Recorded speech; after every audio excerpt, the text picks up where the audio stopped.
दोस्तों अस्सलाम वालेकुम। उम्मीद करेंगे कि आप सभी लोग खैरियत से होंगे। आप देख रहे हैं सुपौल टीवी टाइम्स। मैं हूं आपका दोस्त बशारत करीम। तो हम आप लोग को बता दें कि 4-5 दिन से तकरीबन हम दिल्ली में हैं और अपनों के बीच हैं। कभी कभी मौका मिलता है इन लोगों से मिलने जुलने का। तो आइए सीधे सीधे हमारे साथ जो 2 गेस्ट हैं इनसे मिलवाते हैं, आपको बातचीत करवाते हैं। तारुफ़ के लिए थोड़ा सा बता दें, ये भाई साहब सुपौल से ही ताल्लुक़ रखते हैं और इनका नाम शाहिद अनवर है। अल्लाह पाक ने बहुत सारी चीज़ों से इनको नवाजा है। हमारे साथ देखिए आबिद साहब, दिखाइए एक बार कैमरामैन, बहुत बड़े इंस्टीट्यूट के डायरेक्टर हैं।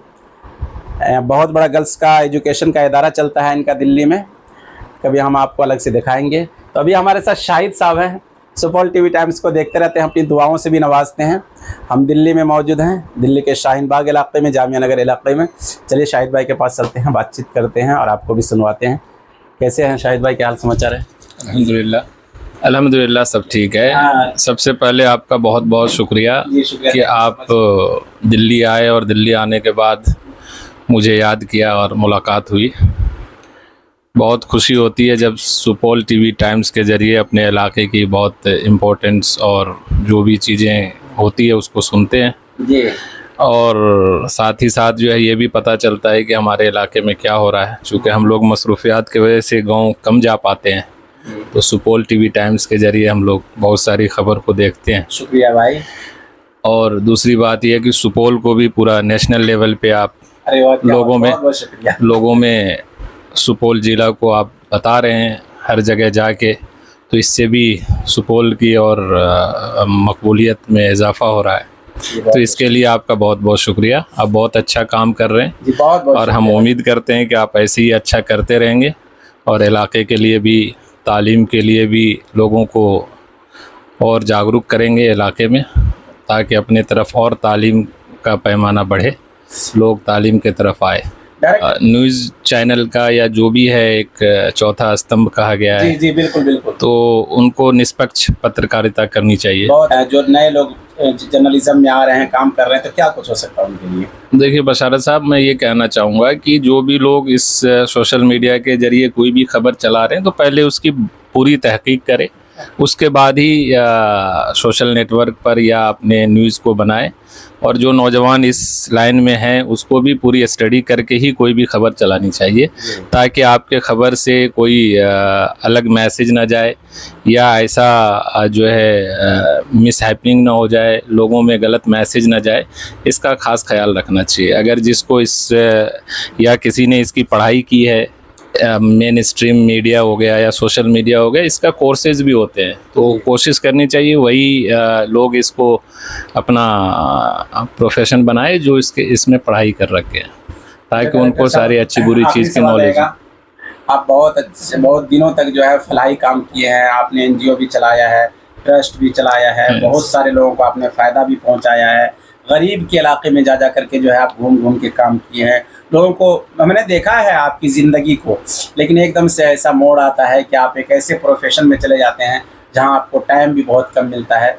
तो लिहाजा आजकल जो पॉलिटिक्स चल रही है या समाज में जो कुछ कमी है, तो क्या कुछ आगे आपका मिशन है, क्या कुछ? नहीं, जो हमारा मिशन है, जैसे शुरू से ही हम लोगों के लिए सोशल वर्क करते रहे हैं, तो वो तो अभी भी चल रहा है। अच्छा। बट ये है कि थोड़ा हम प्रोजेक्ट में हैं, थोड़ा अपना प्रोफेशन इंजीनियरिंग में ज़्यादा इन्वॉल्व हो गए हैं, तो थोड़ा सा प्रोजेक्ट में लगे रहते हैं। लेकिन ये है कि जितना हमसे हो पाता है अभी भी हम सोशल वर्किंग या कोई भी हेल्प हो या जितना हमसे हो पाता है वो कर रहे हैं, और इंशाल्लाह आगे भी हम अपने प्लान के तहत काम करेंगे। मैं आपको देखता था, सुनता था हमेशा कि आप एजुकेशन को लेकर बहुत ज़्यादा फिक्रमंद रहते थे। आपने अपने गांव में कहा था कि बहुत बड़े बड़े कॉलेज इंस्टीट्यूट बनाऊंगा, मौका मिलेगा तो, लेकिन आप तो बहुत बुलंदी पे पहुंच गए हैं, दूसरे लाइन में चले गए। तो ये सब सपना कैसे पूरा होगा? नहीं होगा, इंशाल्लाह होगा। हम प्लानिंग कर रहे हैं, धीरे धीरे इंशाल्लाह इसको भी करेंगे। इलाके में भी कॉलेज और इंस्टीट्यूट के लिए भी काम करेंगे। अपने यहाँ जो है खासतौर से जहाँ से हम लोग दिमंदी से ताल्लुक़ रखते हैं, एजुकेशन का स्तर बहुत नीचे गिर चुका है और लोग बच्चों को पढ़ाने के बजाय कामों में ज़्यादा धकेल रहे हैं। क्या कुछ मैसेज रहेगा उनके लिए? इसके लिए ये मैसेज है कि आप उनको अवेयरनेस करिए अपने सोशल नेटवर्किंग से या उसको अपने, और इसके लिए ये है कि प्रोग्राम भी किया जाए इलाके की तरफ। वैसे पहले के बनिस्बत अब तो स्कूल में और इसमें पढ़ने बच्चे जा रहे हैं, लेकिन ये है कि और भी अवेयरनेस की ज़रूरत है। लोग जैसे अब बिना पढ़े लिखे सिलाई में लग जा रहे हैं या कुछ भी, तो इस तरह से अगर और अवेयरनेस किया जाए तो पढ़ाएंगे। अपने तरफ भी अब लोग पढ़ाई पे पूरा फोकस कर रहे हैं। अपने यहाँ के लोग आते हैं, आपसे मुलाकात होती है? होती है बहुत, जो भी आते हैं, जो भी मुझे याद है। घर क्या वजह है? नहीं, घर जाते हैं, जब भी टाइम मिलता है तो घर जाते हैं। गांव से सबको प्यार होता है, अपनी मिट्टी सबको प्यारी होती है। दिनबंदी वालों के लिए क्या मैसेज रहेगा आपकी तरफ से? क्या कुछ कहना चाहेंगे अभी जो लोग हमारे चैनल को देख रहे हैं? नहीं, दिनबंदी वालों के लिए ये मैसेज है कि अपने बच्चों को पढ़ाएं। पढ़ाई बहुत ज़रूरी है। पढ़ाई का कोई बदल नहीं है। और पढ़ने के बाद अगर उनको अपना कुछ करना है, बिजनेस करना है, तो उसको पढ़ाई के बाद उसको आप उसके लिए भेजें। जैसे बच्चे बड़े हो रहे हैं, अब सिलाई के लिए चले जा रहे हैं, दिल्ली मुंबई चले जा रहे हैं, तो उनको सबसे पहले अपने मतलब की पढ़ाई करा दें, तो इससे उसके लिए और फ़ायदा रहेगा। चाहे जिस लाइन में भी रहेंगे तो उसमें और आगे बढ़ते चले जाएंगे। बहुत बहुत शुक्रिया डायरेक्टर साहब।